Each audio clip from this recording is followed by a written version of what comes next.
여러분 반갑습니다. 이렇게 또 두 번째 시간으로 여러분을 만나 뵙게 되었습니다.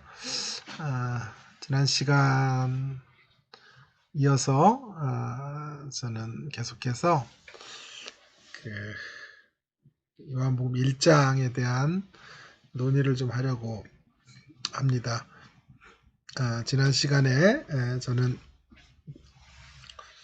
코로나19 이제 시기를 우리가 지나면서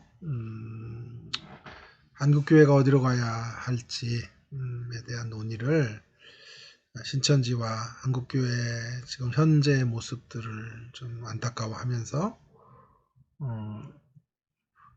이제 신천지를 향한 분노를 갖고 한국교회를 향한 그런 말할 수 없는 슬픔을 가지고 이제 우리가 나아가야 될 것을, 특별히 선지자적인 전통에 서야 될 것에 대해서 논의를 했고요.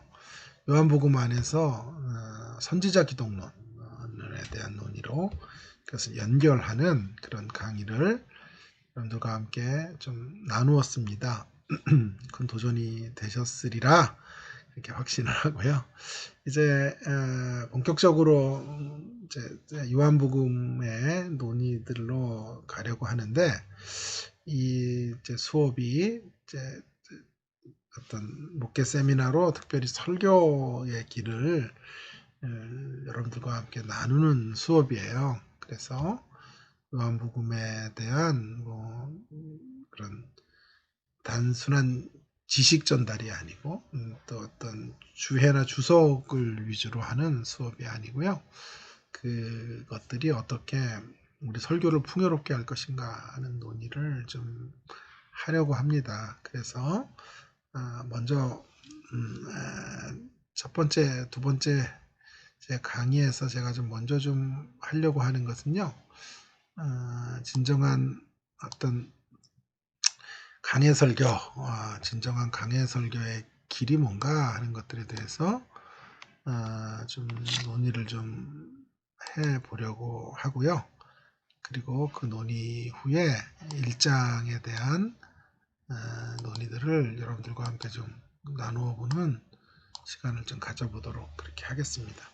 자, 진정한 강해 설교의 길, 제가 중요하게 여기는 게 마음의 변화를 추구하는 그리스도 중심적인 그런 설교의 길을 어떻게 우리가 마련할 것인가 하는 논의를 좀 다루려고 합니다. 자, 긴 논의가 되겠는데요. 제가 거기 요약으로 그렇게 정리를 좀 해놨는데, 그 요약을 좀 따라서 좀 정리를 하고 논의를 해가도록 그렇게 하겠습니다. 일단 한 3페이지 정도로부터 요약이 이제 끝나고 들어가는 말에서부터 시작을 하면 좋을 것 같은데, 4페이지 정도가 되겠네요. 자, 그 롱펠로우 앤더슨이라는 사람이 쓴 디즈니 속의 복음이라는 책의 아주 흥미로운 이야기에서부터 오늘을 시작해 보겠습니다. 어느 사람이 원본 지폐와 100% 동일한 위조 지폐를 만들었는데 절대 발각이 되지 않을 것이라 이렇게 자신했는데 발각이 되었죠. 지폐를 위조한 사람이 수사관에게 묻습니다. 어떻게 제 위조 지폐를 식별하게 되었나요? 저는 완벽한 위조 지폐를 만들었다고 생각하는데, 수사관이 대답을 줍니다. 예, 당신은 정말 완벽한 위조 지폐를 만들었습니다. 원본과 정말 동일했습니다. 그런데 문제는 그 원본이 위조되었다는 것입니다. 위조 지폐를 위조해서 발각이 되었다는 말이죠. 여러분, 이 모습이 지금 한국교회의 설교의 현주소가 아닐까 싶습니다. 설교자들 가운데 소위 성경적 설교를 원치 않는 사람은 없어요. 문제는 성경적 설교를 원하면서도 그 기준과 전제가 너무나도 달라서 마치 위조 지폐를 위조하는 것과 같은 잘못된 기준 속에 설교를 하고 있는 이들이 너무나 많다. 그들을 마틴 로이드 존스는 거짓된 강단꾼들이다라고 말할 정도입니다. 그러기에 중요한 건 성경적 설교에 대한 당위성에 앞서서 성경적 설교의 분명한 기준이 뭔가를 제시하는 것이 급선무가 될 것입니다. 성경은 이제 설교에 대해서 무엇이라고 말하는가? 이에 대해서 제가 중요하게 이제 들여다봐야 될 본문의 디모데후서 3장 16절이라고 생각이 드는데요. 모든 성경이 하나님의 감동으로 된 것이고 교훈과 책망과 바르게 함과 의로 교육하기에 유익하다. 이는 하나님의 사람으로 온전케 하며 모든 선한 일을 행하게 하기 위한 것이다. 이 본문에서 이 본문을 요약하면 두 단어로 요약이 될 수 있는데 모든 성경은 성경과 변화, 그러니까 변화를 이루어야 된다는 거예요. 그런데 그러니까 설교의 목표는 변화인데 그 도구가 성경을 통해서라고 하는 거죠. 그래서 성경이 어떤 책인지를 그럼 먼저 이야기를 좀 해볼 필요가 있겠고요. 변화가 뭔가, 변화. 그 변화를 성경을 통해서 사람이 바뀐다라고 하는 것이 무언가라는 것을 좀 논의해 볼 필요가 있는데요. 변화는 두 가지 국면을 갖는데 먼저 하나님의 사람으로 온전하게 하는 것, 이것이 이제 being이에요. 비자 being이고 또 하나는 모든 선한 일을 행한 능력을 갖추는 것, 이것은 doing이에요. being에서 doing으로 나아가는 것. 전자를 그래서 being이라고 한다면 후자를 doing으로 말할 수 있겠어요. 행동의 수정이나 행동주의에 해당하는 것을 doing이라고 할 수 있는데 기독교는 그 이전에 being을 강조하는 종교예요. 행동이 바뀌어도요. being의 근거, 내면이 변화된 자로서 이제 doing을 만들 때 변했다라고 말합니다. 그러므로 being에는 또 두 가지가 있는데 하나는 하나님 나라의 가치로 바뀌는 거죠. 하나님 나라 가치로 변화되는 것.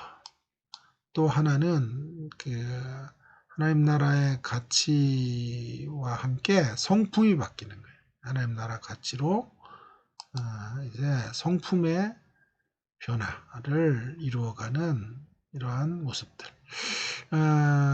자, 그런 성경을 기준으로 해서 이제 회중이 이렇게 설교를 듣는 이들이 변한다고 할 때 중요한 것은 무엇보다도 마음을 만지는 이런 설교가 이루어져야 돼요. 그래서 마음을 만지는 이런 설교. 그래서 그 마음을 만질 때 전인격적인 좌소라 그래요. 마음은요. 그래서 성경에서 마음은 그런 의미에서 정신과 의지와 감정 이 모든 것이 거하는 좌소다. 마음은 그냥 만져지는 게 아니에요. 반드시 마음은 성령의 조명을 받는 일들이 필요한데 그래서 제가 강조하는 것이 성경을 통해서 변화를 이루려면 성령의 조명을 받는 설교를 이루어 가야 한다. 그때 말씀을 통해 성령의 조명을 받은 성도들이 회심을 이루고 지속적인 회심이라고 할 수 있는 확신에 거하게 되는 이런 변화가 이루어지게 되는 것이다. 이게 이 강의의 첫 번째 강의의 주된 내용이 되겠어요. 그래서 중요한 것은 성경을 통하여, 먼저는 성경을 통하여. 성경은 그럼 어떤 책인가? 대안적 세계를 구축하는 그리스도 중심적인 가치를 설교하도록 요청하는 책이 성경이다. 우리가 추구해가는 성경적 설교는 다시 강조하지만 청중의 변화를 지향점으로 하고 있는데요. 그 전제는 성경의 세계와 가치를 살아내는 데 있어요. 살아내게 만드는 거예요. 기독교 설교자가 말씀 사역을 통해 꿈꾸는 변화란 세상적인 가치관을 따르는 사람에서 보다 도덕적이고 윤리적으로 새로워지는 차원만의 변화를 의미하는 게 아니고요. 질적으로 세상과 다른 디퍼런트한 성경적 가치를 추구해가는 사람으로 변화되거나 새로워짐을 의미하는 거예요. 이러한 면에서 참으로 중요한 것은요. 성경이 바로 그런 대안적 세계를 제시하는 책으로 우리 가운데 제시되고 있다라고 하는 거죠. 쉽게 말하면요. 성경은 이 세상의 여러 가지 담론들, 세상의 가치, 세상의 이야기, 세상의 스토리를 뒤집어 볼 수 있는 소위 말해서 세상의 가치를 전복하는 대안적 세계, 얼터네이티브 월드를 이제 제시해주고 있어요. 그런 의미에서 성경은 대안적인 음성이에요. 결국 대안적 세계란 한마디로 세상과는 질적으로 다른 하나님 나라의 가치를 드러내는 세계. 하나님 나라의 가치에 따라서 사람을 살아가도록 하는 거죠. 그 하나님 나라의 가치는 그 하나님 나라는 그저 죽어서 가게 될 곳은 아니고요. 예수 그리스도를 통해 지금 여기에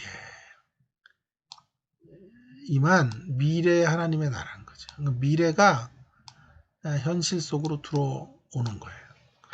그런 의미에서 우리가 종말이라고 말할 때 혹은 종말론적인 신앙, 종말신앙이라고 말할 때 제일 중요한 것은 무엇입니까? 결국 앞당겨서 사는 거죠. 종말론적인 삶이란 완성에서 이루어질 자리를 끌어다가 살아가는 거예요. 그래서 거기 이런 말이 있죠. 성경이 말하는 종말론적인 삶이란 오늘이 생의 마지막 날이라는 각오로 열심히 사는 삶을 의미하는 말이 아니고 내일 지구에 최후가 와도 오늘 사과나무를 심겠다는 오늘 하루에 최선을 다하는 그런 삶을 의미하는 것만도 아니에요. 그것은 그렇다면 진정한 의미는 뭐냐 하면 미래에 완성될 하나님의 나라의 생명과 가치, 원리를 지금 여기에 앞당겨서 사는 삶, 끌어오는 거죠. 최종적으로 이루어질 하나님 나라의 승리, 영광, 하나님 나라의 위대함을 끌어다가 이 희망이 없고 절망으로 가득 찬 이런 세상 속에 가지고 들어와서 절망을 물리치고 희망을 살아내는 사람들로 서는 거죠. 새로운 가치와 새로운 윤리를 만드는 공동체로 살아가는 거죠. 그런 의미에서 대안적인 공동체다. 이렇게 말할 수 있어요. 그런 의미에서 설교란 뭐냐 하면 설교의 중요한 목적이 있다면 바로 성도들을 세상 제국의 가치를 따라가는 자리에서 돌아서서 하나님 나라의 가치를 구현해내는 하늘나라의 시민권자들로 만들어가는 일이에요. 성경의 메시지는 세상적 가치를 넘어서는 하나님 나라 시민으로 사는 성도의 삶을 성도를 만드는 일에 관심을 집중해야 돼요. 이 일에 집중할 수만 있다면 어떠한 시대를 만나도 우리 기독교는 세상을 설득할 수 있을 거예요. 이 면에서 새롭고 혁명적인 삶의 길을 제시하는 성경은 세상 나라의 문화적인 규범과 질서를 거슬러 올라가는 대항 문화적인 방식, 카운터 컬처럴 그런 메소드나 길을, 웨이를 제시하고 있죠. 하나님 나라의 이야기로 집약될 수 있는 킹덤 내러티브로 집약될 수 있는 성경 말씀은 세상의 정체를 거짓된 것으로 폭로하고 우리들로 하여금 새로운 세상을 향해 여행할 수 있도록 만들어줘요. 이를 통하여 성경은 우리가 그동안 익숙하게 살아온 현실의 세계를 거절하게 하고 새로운 세계, 그 세계는 하나님의 나라죠. 그걸 받아들이도록 한다는 점에서 성경은 우리가 익숙한 것을 낯설게 하는 복음이에요. 낯선 것을 익숙하게 하는. 그래서 익숙한 낡은 세계를 정산하게 하고 새로운 세계를 믿음으로 받아들이고 환호성을 지르게 하는 일, 이런 것들이, 이것이 바로 우리가 설교를 통해서 이루어내야 되는 가치인 거죠. 이 면에서 모든 하나님 나라의 가치를 대변하는 성경적 설교는 기존 체계에 대한 전복적 측면, 소라 전복에서 전복이 아니라 뒤집어 엎는다는 측면에서 그런 가치들을 이제 근본부터 새롭게 한다는 점에서 그 가치와 이런 반대 방향으로 거꾸로 흘러간다는 점에서 전복적 측면을 가지고 있다는 거죠. 좋은 설교가 어떤 설교냐 하면 바로 이런 하나님 나라의 가치로 사람을 세우며 그런 대안적인 음성들을 드러내는 설교고, 자, 그 하나님 나라의 대안적 세계의 핵심은 바로 예수 그리스도이죠. 그래서 예수 그리스도를 중심으로 예수 그리스도의 가치와 예수 그리스도의 인격과 사역 그리고 교훈에 창념하는 그러한 설교들을 우리가 이루어 내어야 한다라고 하는 것이죠. 그런 의미에서 결국 이러한 대안적 세계가 다름 아닌 예수님의 나라예요. 하나님의 나라는 하나님이 예수 그리스도를 통하여 완성하시는 나라이기 때문에 예수님의 나라라고 한다면 우리의 설교가 바로 예수님의 삶과 사역에 비달해서 이해되어지고 실천되어져야 한다는 게 분명해요. 예수님의 가치와 정신, 더 나아가서 예수님의 생명의 역사를 전달하는 것이죠. 그렇게 본다면 기독교 설교는 단지 청중들에게 종교적인 괜찮은 삶을 위한 굿 어드바이스를 주는 정도가 아니고요. 죄인들을 위한 늘 기쁜 소식, 굿뉴스를 제공해 주는 그런 설교여야 하죠. 굿뉴스를 제공해 주어야 한다. 굿뉴스, 굿 어드바이스가 아닌 굿뉴스가 되는 설교. 여러분은 늘 그런 굿뉴스를 전하고 있습니까? 왜 그런 굿뉴스가 되어야 하냐 하면 우리의 인생들이 모두 타락의 상태에 있다는 거죠. 타락의 상태에서 우리 스스로의 힘으로 건져낼 수가 없어요. 우리 밖에서 우리를 위하여 구원의 손길이 펼쳐져야만 하는 것이죠. 그런 의미에서 굿뉴스를 예수님이 가지고 오신 분이고 예수님 자체가 바로 그런 의미의 기쁜 소식이에요. 그래서 모든 설교는 그리스도를 향하여 진전해가고 발전해가는 복음 중심적인 가치들을 따라서 전개되어져야 하는 것이죠. 그리스도 지향적인 설교. 그러면서도 기계적이 되지 않고 드라이하지 않아야 돼요. 그리스도가 발견되는 자리는 늘 예기치 못하는 반전과 드라마틱한 어떤 파격이 있다고요. 그래서 예수님이 계신 곳마다 스캔들이 일어난단 말이에요. 그래서 예기치 못한 성취와 완결이 있는 형태로 그런 감격과 어떤 흥분이 있는 구속사적인 그리스도 중심적인 설교들을 행하기를 요청하는 책이 바로 뭐라고요? 성경이다. 조금 이어서 좀 쉬었다가 이제 마음의 변화에 대한 이야기를 조금 하고 요한복음 1장의 예를 좀 들어보도록 그렇게 하겠습니다.